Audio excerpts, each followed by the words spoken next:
Hi, everybody. Welcome to Craft. It's so lovely to have you all here with us. I am joined this evening by the spectacular Shannon McKenna Schmidt, who is here with me. Hurrah, hurrah. Hi, Shannon. Hi, Denise. Nice Great to see you. Before we get started, I want to give everybody kind of a tour of what goes on here. So if you will look down at the bottom of your screen, you will see order signed books by Shannon and Denise. How is that possible? The lovely Malaprops bookstore here in Asheville will coordinate it all. If you order books via Malaprops, they will get in touch with Shannon and I. We will get them signed book plates, and autographed books will be shipped on out to you. Of course, we always encourage supporting any independent bookstore. So get books of ours or anyone else's, wherever you would like. Independent bookstores need your help right now, as do many independent businesses. On the right, my left, your right, you will see a little chat bar. You may enter, say hi to people you might know who are attending. You can enter questions, should go to the Ask a Question button down at the bottom of the screen. That way we keep all the questions in the same place. Mr. Joe will also be lurking over here. Chatty Chat McChat. Yes, that's him. So he will be lurking over here in the chat bar so that if things come up during the conversation, he'll put in helpful links and things like that. After all of this is done, this will be available always here on Crowdcast on my page, but it will also be available on my YouTube channel. And I will send a recap. And in that recap, I'll mention some of the things that might have come up during our conversation, send more helpful links, tell you where to find out more information about Shannon and her work, blah, blah, blah. Okay, so we covered Ask a Question, we covered the little book button, we covered the chat. So normally, we would be having craft at the lovely Little Jumbo Cocktail Bar here in Asheville, North Carolina, one of my favorite places. It was wonderful. We would be there in person and seeing each other. Every time we have an event, there is a cocktail crafted especially for the author, inspired by that author or their work. Even though we cannot be together and have those cocktails in person, we have every week so far, still, since we've moved this online, been able to craft a cocktail inspired by the author. And we've got a really good one for Shannon tonight. So I'm very, very excited. So about halfway through, we will reveal the recipe for that. And that is, lives in the video and will eventually live on my website. So you can check that out. So we always do like to go ahead and say thank you to Little Jumbo and Chall Gray, the co-owner and master mixologist over there, who helps get us groovy cocktails every week for this little interwebs event. And so we'll do that about halfway through, and then we will let everybody ask some questions, because Shannon's had a fascinating life and people should ask her questions. I ask her questions all the time. So Shannon and I actually know each other. So not everybody I interview knows each other as well as Shannon and I do. So we're just going to put that out there. But I think one of the more interesting things to talk about, I think we should talk about how we met. Oh, wait, first, see, I'm in a new setting today. So I'm deathly afraid I'm going to knock something over, spill something. I didn't curate the books behind me, so God knows what's back there. But cheers, Shannon. Thank you for coming. Cheers. Thank you for having me. My in-house bartender made me a Manhattan in honor of our travel. Yes. And when I go to Little Jumbo, the Manhattan is like, that's the drink I have. So I believe you had a Manhattan the last time that we met up, and Denise was actually the last friend that I got together with at a bar. What a concept now. In Miami. You were the last friend I got together with before the pandemic. And you were the same for me. You were the last person I got together with during the before kind of the pandemic lockdown. And neither of us were we were in Miami. I was in Miami giving a talk. You were in Miami. You were in the Northeast winter. Yeah. And so it's funny that like the last time I got to spend time with a friend in a space like that was neither me nor my friend you were in our actual hometown. Right, we were right. out in the world. Yes, and then everything changed. But I'm glad it was you. That was good. Yeah, no, it was a fabulous time. a lot of fun. It was a lot of fun. And, you know, I think one of the reasons that we connected the way that we did, and this kind of goes to writers, were kind of solitary folks for the most part. We spend a lot of time alone, a lot of time, you know, at our desks, a lot of time with our thoughts. And you and I met, but then every once in a while you go out and you have to promote your books. And some book promotions are different than others. And you and I met at something called Girlfriends Weekend. Yes. Yes, we did. Yes. So the Pulpwood Queen Girlfriend Weekend is the largest book club discussion, I think, in the country, and maybe even more than that. They have chapters all over the country, international. More than 400 chapters. Yeah, it's something crazy, and they get together every year. We happened to go when they were in East Texas, and the book love in this room is just absolutely incredible. And Denise and I met there, and I was on the cusp of a transition. I had spent the past 4 years traveling around the US in an RV, and that was literally the last hurrah in the RV. And after that, my husband and I, we drove to Dallas, we sold the RV, we put the rest of our stuff in our Jeep, and we drove from Texas to New York. And my new friend Denise says, "Hey, you're driving from Texas to New York. Why don't you stop in Asheville and stay with me?" And I said, "Okay, great." So, you know, we barely knew each other, and I stayed for a couple of days in Asheville with Denise. It was a ball. It was such a good time. But the Girlfriends Weekend was definitely one of those bonding experiences. The writers dress up. There are different theme nights. We serve the book club members. And you either go for it, like you're either in and you embrace it all, or you could always spot the people who just thought, why am I here? But we were playing. Yes. We were playing for keeps. It was a really good time. But it also, like, people I met that weekend, you, Jenny Shortridge, Leslie Laird, Jamie Ford. Right. All those people.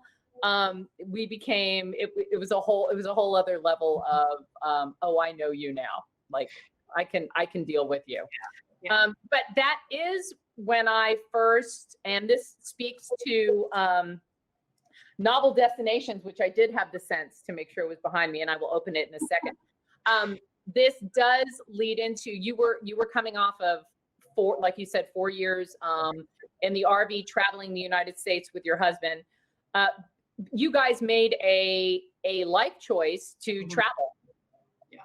And can you just talk a little bit about that? Because I think it's what enabled you to make novel destinations such an authentic experience. Yeah. So Brian, that's my husband, Brian and I had talked for years about traveling full time. And we always thought it would be backpacking in Europe. It's just somehow how we saw ourselves, like traveling Europe. And then a couple of things happened. So it was the summer of 2009 in July, and we went to Scotland.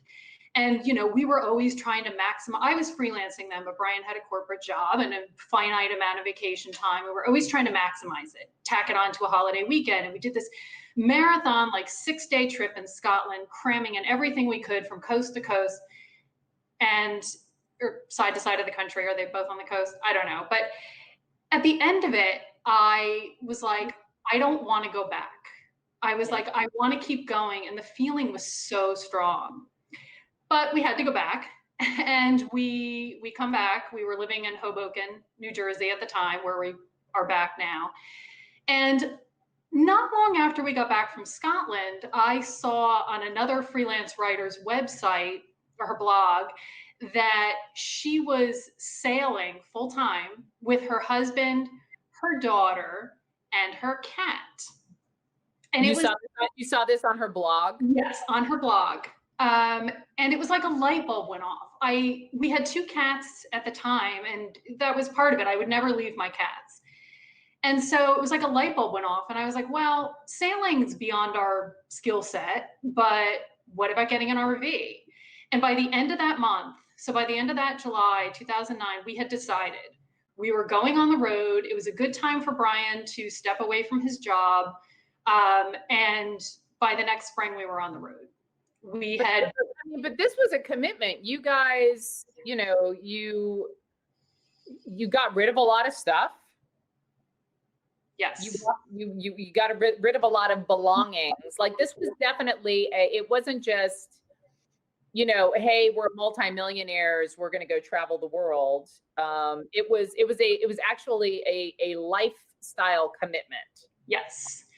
So that was like by the end of July 2009, we had decided. By spring 2010, we were on the road. And yes, in between, we went to an RV show. We looked at RVs. We picked out our new home, which was fantastic, by the way. I would do it again. Have you ever done that as a kid? I never did that. No, I don't think so. I don't think that I ever had done anything like that. And neither had Brian. So yeah, and we rented out our apartment. We later sold it. And we sold pretty much all of our belongings. You know, we took what would fit into the RV. And yeah, we left Hoboken the next April with our car loaded down, you know, cats crying in their carriers. And we started in the Hudson Valley, which is where I'm from. And that was our new home. And yeah, I remember like spending that first night in the RV, and it was like, oh, wow, I can't believe we actually did this. Mm-hmm. You know, and at the time we didn't know, are we going to be gone a year? Are we going to be gone, you know, are we going to hate it? And that's the thing I kept telling myself. It's like, well, it's not undoable, right? Like if we actually loathed it, we could undo this. We could come back, you know, Brian could get an office job. I was freelancing from the road. I freelanced the entire time that we were in the US and international after that. But you know what? It turned out that we loved it. And at times, you know, before we left, I definitely felt like I was standing on the edge of a cliff, you know, and you're about to go over this precipice into the unknown. But it was amazing. We loved it. And we ended up traveling in the RV for 4 years until we ran out of road. But then you made a shift. I mean, because that wasn't the end. So I caught you on the tail end of that. You caught me on the tail end of that. You were still in the RV. Yes. But then a whole other thing began, a whole other era of travel. Yes. So when I met you, Denise, at Girlfriend Weekend, I was in between selling the RV and downsizing to backpacks. And Brian and I, once we road tripped from Texas to New York, we then sold our Jeep and we got plane tickets and we went to Europe and just started backpacking. And we did that for the next 3 years. How much of a plan did you have before you went over there? Well, it's funny because I met somebody. I was trying to think of where I met this person. I think it was somewhere along the Oregon coast on a scenic pullout. And she's like, oh, you like sold everything and you're traveling full time. She's like, you must be a free spirit. And I burst out laughing because I was like, I am not a free spirit. If you think you have to be a free spirit to do something like this, you don't. I am type A, like stressed out all the time. So Brian and I, and again, and you know what? There's no one right way to travel. There's no one right way to do anything. You do it your way. And we traveled at a slower pace than a lot of people do. And we would also plan out, you know, even a couple of weeks in advance. And so that, you know, that's what we did when we were in Central America, when we went to Europe. You know, we wouldn't hem ourselves into, you know, say, oh, the next 6 months we're doing this and only this. But we would plan 2 to 3 weeks out, say, and, you know, book a hotel and figure out a route. Yeah. You know, still leaving a little room for flexibility, but planning. And when we went to Europe, I mean, we'd been to a fair amount of countries in Europe. And I just said, what's the one thing that really ignites my imagination? And it was the Alhambra Palace in Spain. So we ended up starting in Spain when we went for our full-time travels. See, as a writer, did you find yourself wanting to only write about your I mean, you had other writing assignments while you were on the road. So how did you sort of balance the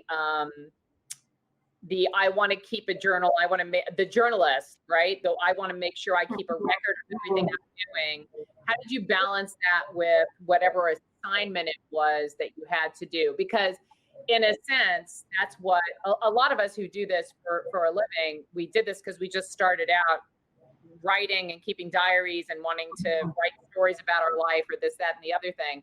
But then the things that you're sort of assigned to write kind of creep into your writing schedule. And you have to find that balance, because it is important to write about those things that really mean something to you, but it's also important to write stuff that you don't attract to write. How did you find that balance? I actually think in some ways I was too much of a journalist, and I was so used to telling other people's stories that it was actually kind of difficult for me to tell my own. Right. And my husband started a blog called Everywhere Once while we were traveling, and he was the star writer about our travels. And I would write the occasional blog post. We stayed at this amazing bed and breakfast in the Loire Valley where you had breakfast with everybody else there every morning. And these ladies were like, helping me with my French and giving me French lessons.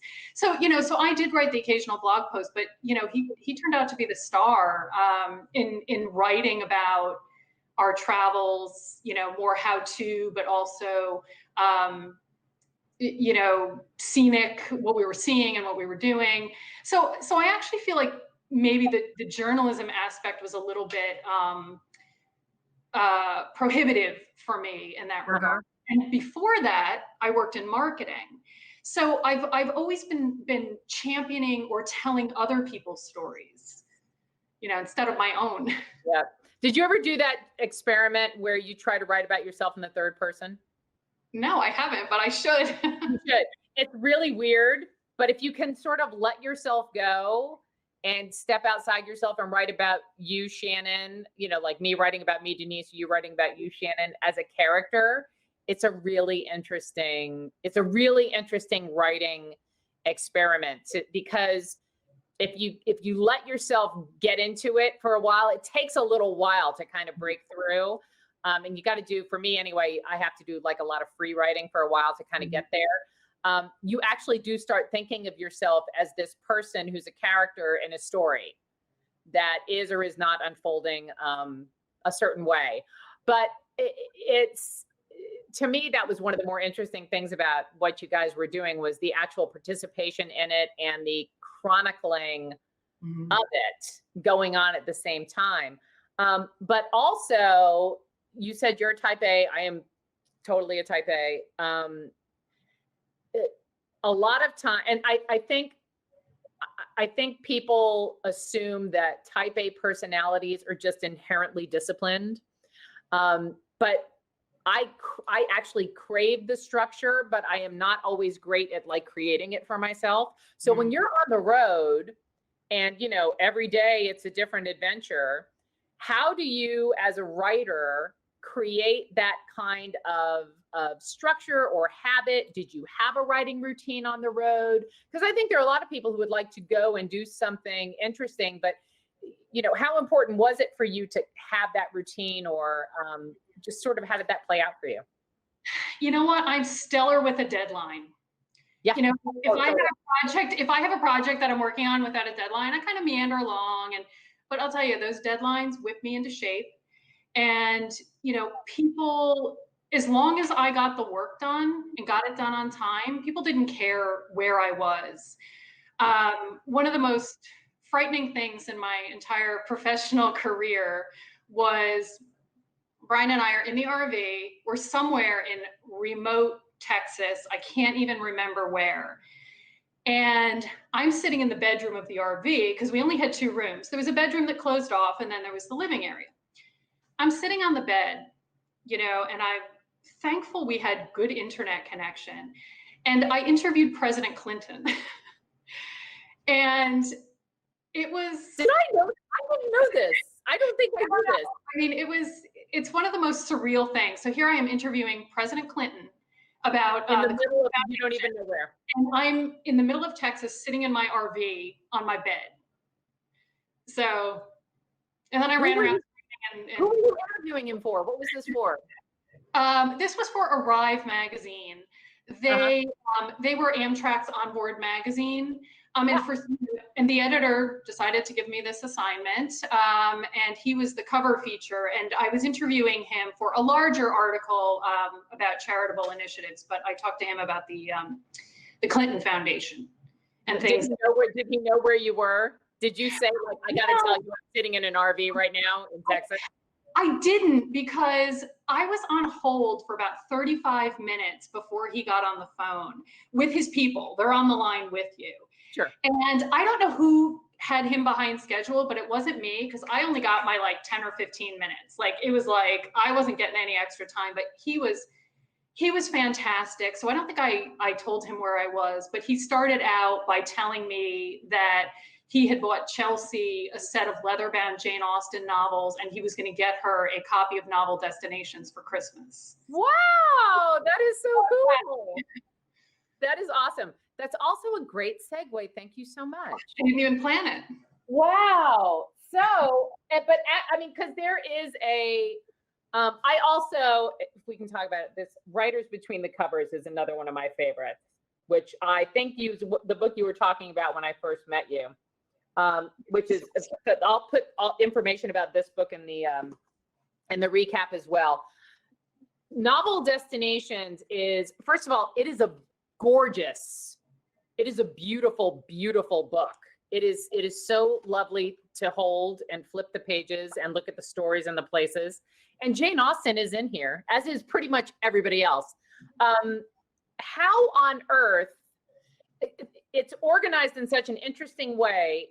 Was this something that did your life, in a chicken and egg kind of way? So did your lifestyle choice sort of inform the idea to do this, or was this sort of already in the works before you took off on the road? So if it hasn't been clear for everybody who's signed up, I mean, this is basically the best literary travel delicious book you will ever come across. And books you've read, characters you've loved, places you want to see, author homes, evocative sites that are reminiscent of certain story. It's all in here.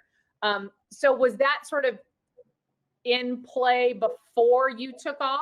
Or was it, I'm on the road, I should really start documenting all these things? That was in play before I went on the road.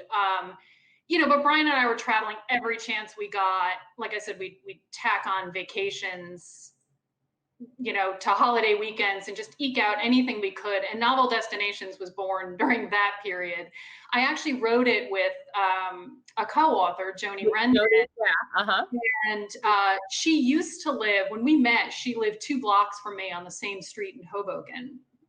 And then a couple of months after we met, she moved to London. And so we were talking on the phone one day, and we were each doing a literary related trip. I was going to Louisa May Alcott's home with my mom, my sister, and my niece. And Joni was planning a trip to Dublin, and she was going to go to the James Joyce Tower and do a literary pub crawl, and she had all these literary things.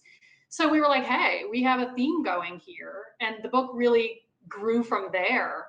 So the two of you came up with this together. Yes, we did. And ironically, it's like sort of ironic now, Novel Destinations was always intended primarily as armchair travel. It's arranged thematically. There are a lot of stories and anecdotes about the writers and the places. So, and armchair travel is where it's at these days. Well, that's what's interesting is, it reminds me of so many different, because I have had people tell me, it's a big thing with book groups now, that you read the book and then take the trip. Mm-hmm. So I've had book groups come to my talks about The Last Castle, and they say, oh, in Chicago, and they're like, the book group is going to Biltmore House, next spring. Yeah. Reading the book first and blah, blah, blah.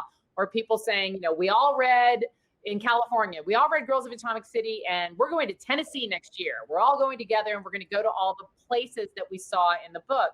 So the read the book, take the trip thing is something that I've picked up that a lot of book groups are doing for a lot of different topics. this takes that to a whole new level. But it's funny that you say it's good armchair travel, because this is also just a map of places you could go all over the world if you wanted to. A lot of us are always that person on the trip who's like, oh, can we please go to that museum or go see that one place? And everybody's like, yeah, whatever, you know. The person you're with is just, you know, rolling their eyes, and we have a dinner reservation. And I have to confess to you, and I don't know if I should do this while this is being recorded, but I lived in Rome twice in my life. And the first time for about a year, the second time for almost 4 years. I've never stepped inside the Keith Shelley house. Okay, well, I'll tell you, I was in Rome and I didn't go there either. So I have always felt bad about that. I actually love their Instagram feed. It's fantastic. Okay. Well, then maybe we can plan a trip to Rome and we can do that together. This is how it happens.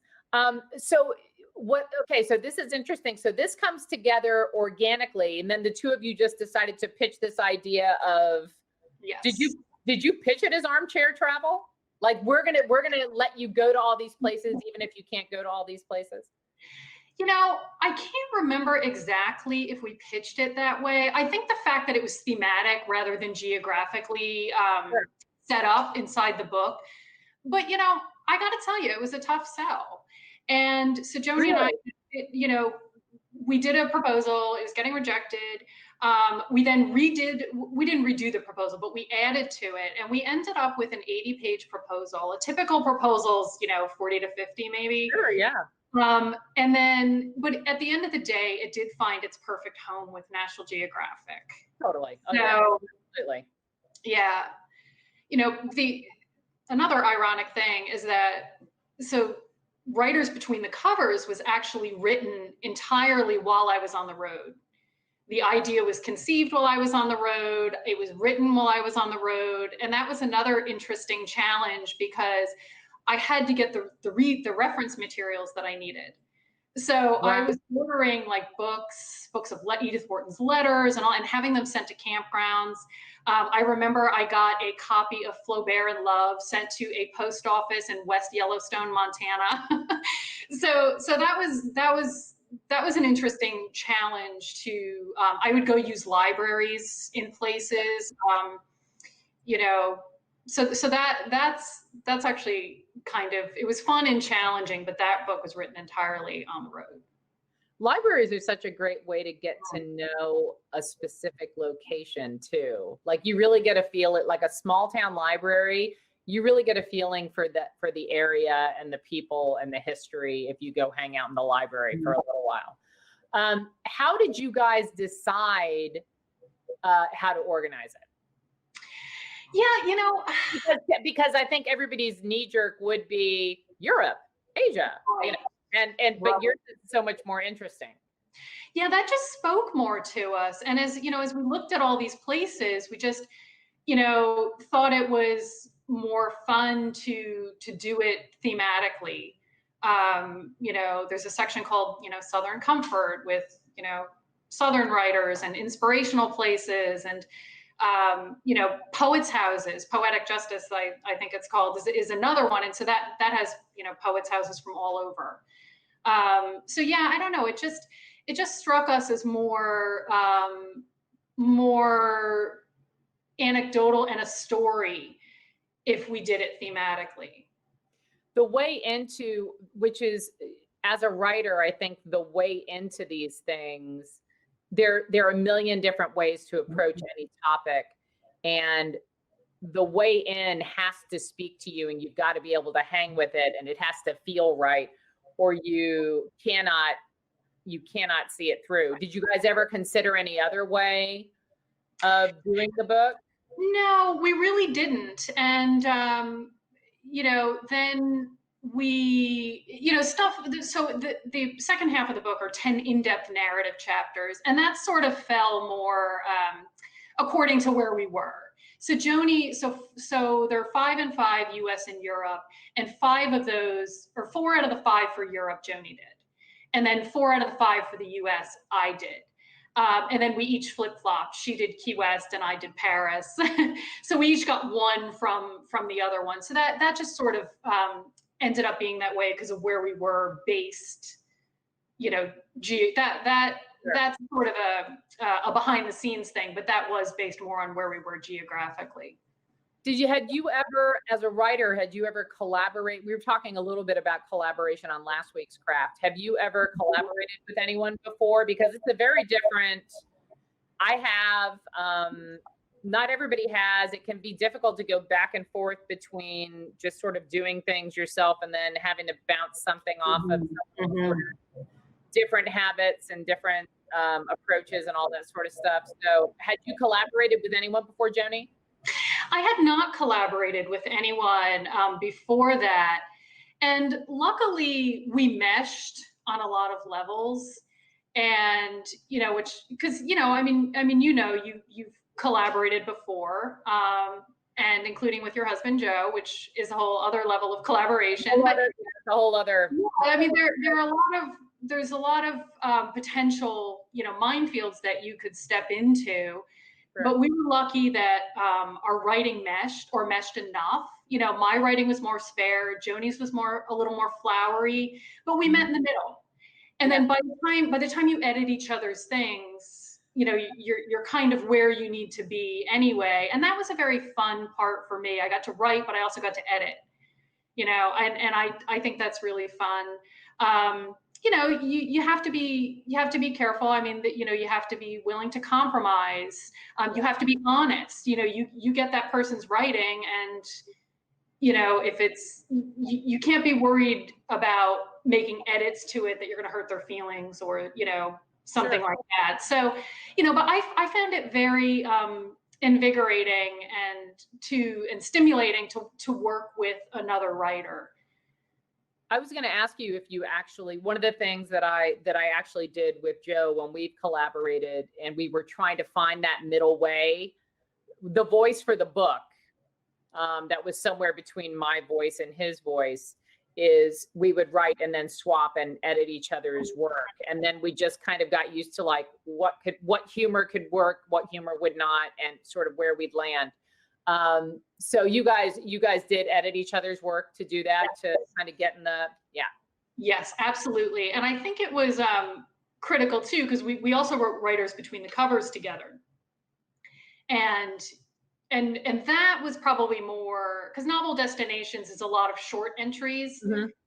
Writers between the covers is 25, you know, more in-depth chapters. So that we really had to get in it. And you know, and then we turned it in, and our editor was like, oh, you guys need to kind of vamp this up. So then we had to go back through and kind of, you know, both of us, you know, do that as well. But I found it interesting to work with somebody. It is interesting because I think they push you in directions you might not, and that an editor won't really, because they're invested in your voice in a different sort of way than like an editor is. So it's funny to me that, and I don't think I knew that you did the Paris one and she did the Key West one, because you love Key West. Oh, I know. But so you know, the fact that you didn't do, I don't think I realized you didn't do the Key West one because you love Key West.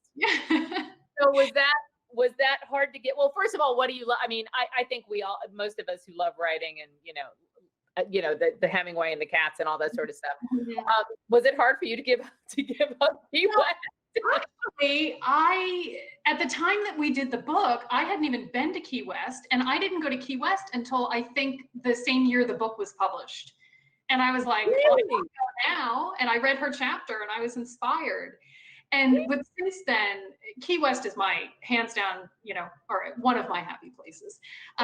With the Hemingway Home, I've been there 3 times now, and it is by far the most fun of the literary sites. I've taken the tour. The tour is immensely entertaining. You know, these guides really do a great job. It's not boring. It's, you know, they're very lively. And of course, the 50 or so cats roaming around the property is a huge draw. So that's definitely one of my favorite sites. Did you, is there anything different? Do you do the same things when you go back? Like, do you always go to the Hemingway house when you go back? Yes. Yeah. Yes, I do. So what were some of your, I mean, because goodness knows we can't get into everything that is covered in this book, but you got to do Paris. Yes. And so what were some of your favorite, because I like going to wacky museums. I've been to the prison. There's a prison museum in Paris. That's one of my favorite places. I did the sewer tour in Paris. There's a sewer tour in Paris. Yeah. Was there a literary angle to the sewer tour? Les Mis. Yeah. In Les Mis, some of the characters go through that. Oh yeah, of course. Yeah. So there was. You know, one of the earliest books that I read, I was trying to remember when I first read it. It was probably high school or, you know, early 20s, but it was Wuthering Heights. Mm-hmm. And, you know, that's a book where the landscape is such a part of the story. It's like a living, breathing character on its own. And to me, that's the most atmospheric literary locale that I visited. And it was, you know, one of those first places that really fired my imagination in terms of a foreign landscape, you know, for me. And so that was really special, you know, to be able to go and walk on the moors. And there's the Bronte Parsonage Museum where, you know, the sisters lived and wrote, and you can go walk on the moors, and it's really stunning. And to me, that was a really special place and one of the most atmospheric. That's because you think about this, not just as a writer of a book like Novel Destinations, but just as a writer in general, how you have the characters, but then the landscape and the setting, all of that is its own character. So it becomes a completely different way to go into a book, which is what, because I mean, you do have like, you know, authors' homes and things like that in here, but then you also do have these places where you can really sink into a setting that takes you into the experience of a book that you've read, which is a very different thing. And you can almost kind of put yourself in the shoes of those writers and see what inspired them to do what they did. Do you think that was probably the place that really struck you the hardest? Yeah, I think that it is. You know, there are other ones that I love. Like I said, you know, the Hemingway Home is just plain fun. I've been there the most. And literary pub crawls are always, you know. Literary pub crawls are always, yes. If anyone's ever in Dublin after the pandemic, be sure to take the literary pub crawl there. You know, but there are so many other amazing places. I think about the National Steinbeck Center in Salinas, California. It's this amazing museum that was specially built. You know, so that's kind of unusual in the literary travel landscape too. Usually it's the historic preservation tip. Right. Yeah. So, you know, and I call it a bibliophile's fun house.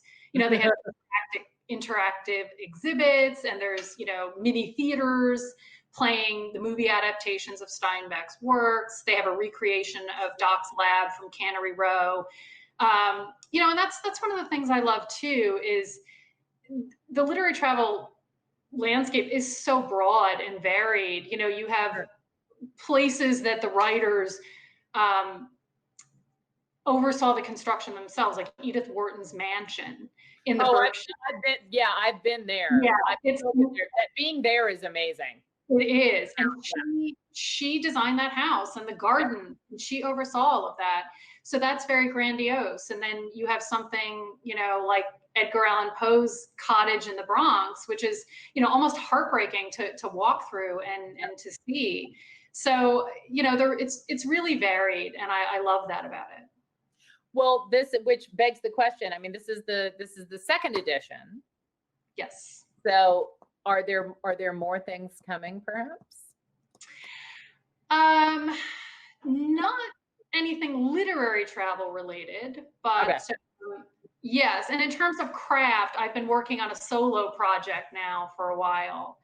And that's being sent around now to editors.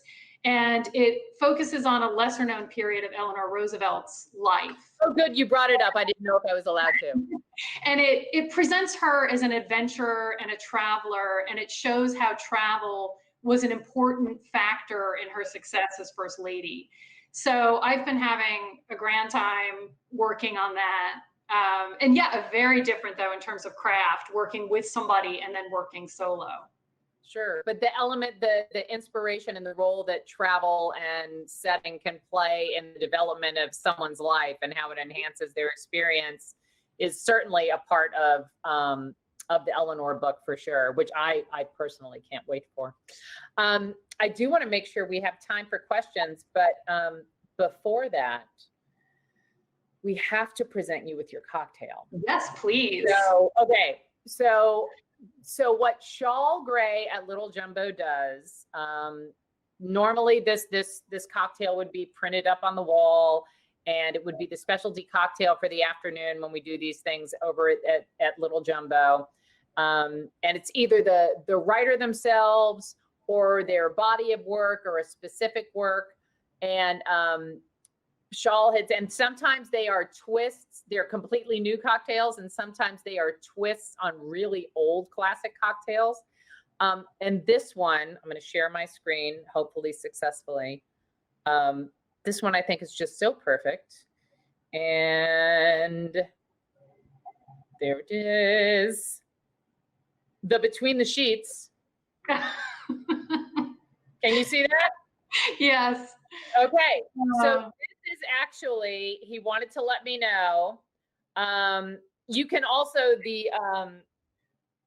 you can actually sub out the Harlequin. You can sub that with Grand Marnier if you want to. Harlequin is more often used when you're making mixed strengths, whereas Grand Marnier might be sort of standing on its own in a glass. So this, he said, was actually a forerunner. The Between the Sheets was actually like a forerunner to, Slippery Nipples, Sex on the Beach, all those sort of lascivious kind of, drink monikers that started to take hold in the 70s. So this is the Between the Sheets for Shannon McKenna Schmidt, which is very close to Writers Between the Covers. We could actually have called this Writers Between the Sheets. But so this is your cocktail. It's delicious, and it's in a coupe glass, which is, well, I mean, we've talked about coupe glasses. This is fabulous. I can't wait to try it. I am all about the cocktails. And your husband is a very good. I have an in-house bartender. Brian is on it, so so delightful. And we will make sure everybody, this goes out in the recap, and we'll live on the website as well. So that is the Shannon McKenna Schmidt Between the Sheets cocktail. Very excited. Okay, let's see what little questions we have down here. Shannon, what novel destination or literary landmark? Oh, good one. Have you yet to visit? So you haven't gone, but you'd like to? There are two, and I have a thing for islands, which is kind of why I love Key West so much. I would love to visit Robert Louis Stevenson's house in Samoa, and nice tropical South Seas. He spent the last years of his life traveling around the South Seas and eventually built a house there.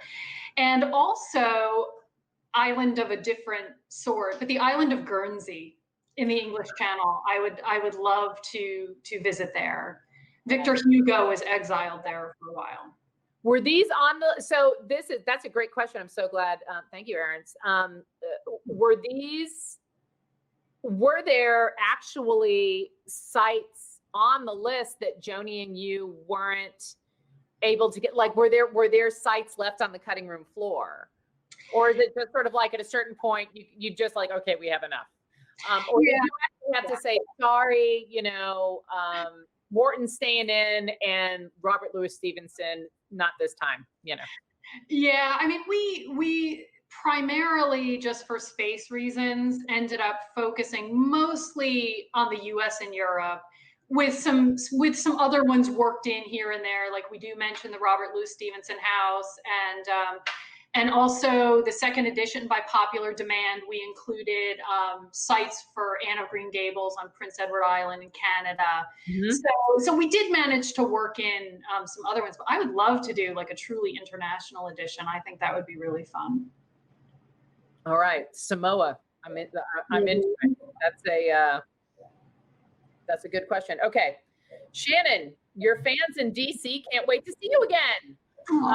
What's the first trip? This is from Rhonda. What is the first trip? Oh, this is a great. What is the first trip you plan to take once travel becomes widely recognized? That's a great question because when I was sitting with this, and I've had this book for a while, but when I was sitting with it, I was like, oh my God, where do I even start? And there's a part of me that just wants to go back to places I've been before. Like, do you want to go, is your first trip going to be to Key West? Have you thought about like where you're going to go? I think about it all the time. The trip that Brian and I were going to do, the next big one, not novel destinations related but was going to be Japan. Yeah. And, so I still, and I was hoping to do the stopover in the South Pacific and visit Robert Louis Stevenson's house in Samoa on the way. So I still have hope that might be our next big trip.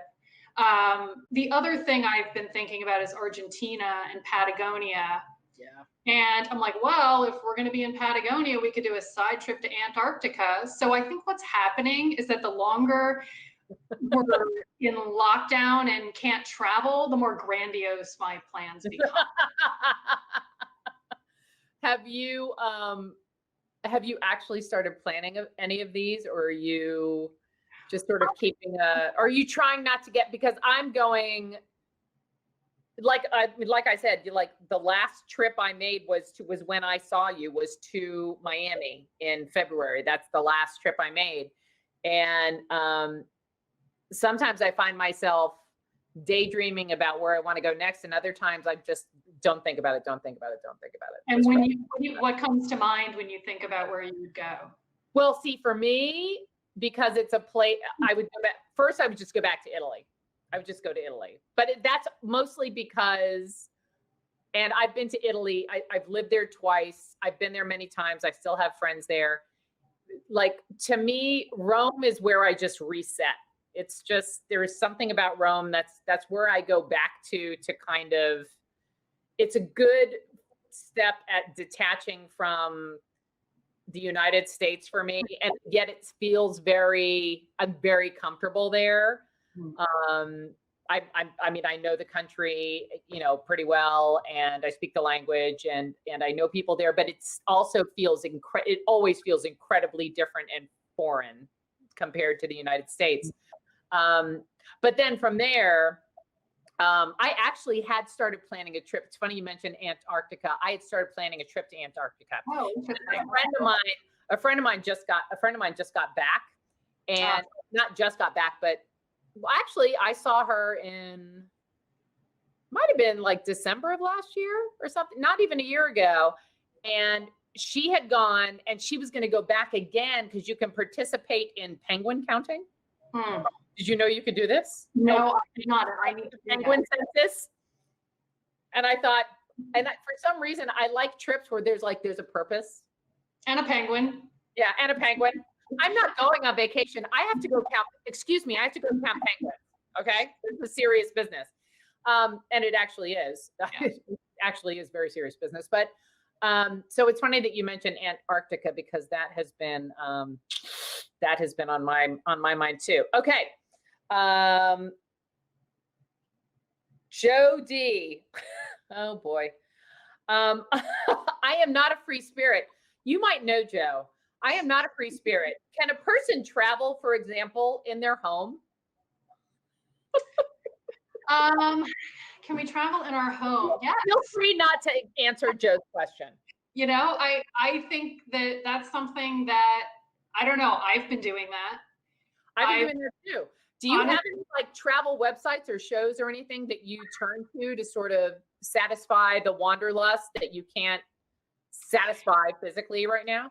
Yes, The Amazing Race just came back, and I absolutely adore that show. And people say to Brian and me, "Oh, you guys should go on The Amazing Race," and I'm like, no way in hell ever would I do that. Mentioning they type in and getting stressed out. But I love watch it to see where they go. Right. Yeah, so I do watch it from that. But, I feel like I've been traveling all over in my mind, like these last, what are we coming up on, 7 or 8 months of not going anywhere. I've been, looking at photos. I go on our Everywhere Once blog and I read blog posts. And a couple of books I've read lately, it's an older novel called In the Heart of the Canyon by Elizabeth Hyde. And it's about a rafting trip down the Colorado River through the Grand Canyon.